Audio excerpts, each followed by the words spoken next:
Above Life's Turmoil by James Allen. Narrated by Andrew. In this 1-minute summary production, created for research, study, and discussion purposes.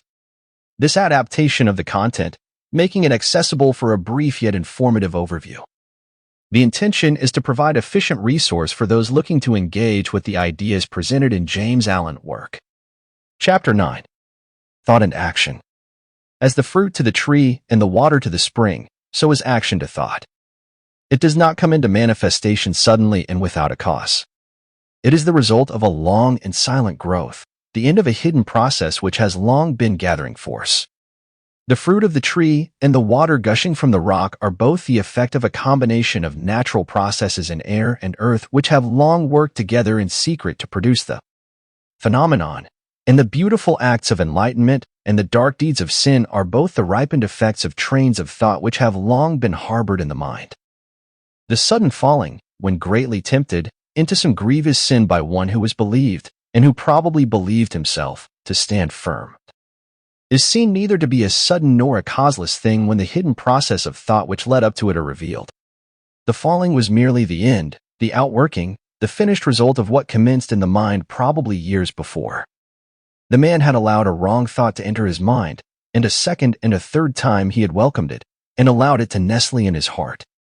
Gradually he became accustomed to it, and cherished, and fondled, and tended it.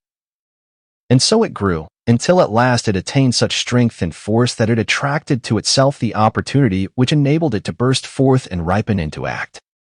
As falls the stately building whose foundations have been gradually undermined by the action of water, so at last falls the strong man who allows corrupt thoughts to creep into his mind and secretly undermine his character. When it is seen that all sin and temptation are the natural outcome of the thoughts of the individual, the way to overcome sin and temptation becomes plain, and its achievement a near possibility.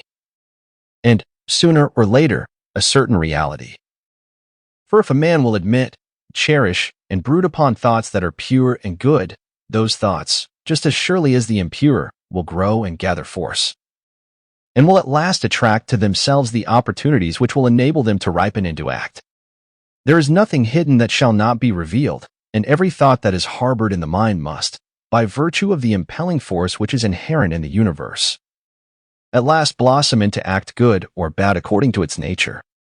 The divine teacher and the sensualist are both the product of their own thoughts, and have become what they are as the result of the seeds of thought which they have implanted, are allowed to fall into the garden of the heart, and have afterwards watered, tended, and cultivated. Let no man think he can overcome sin and temptation by wrestling with opportunity. He can only overcome them by purifying his thoughts.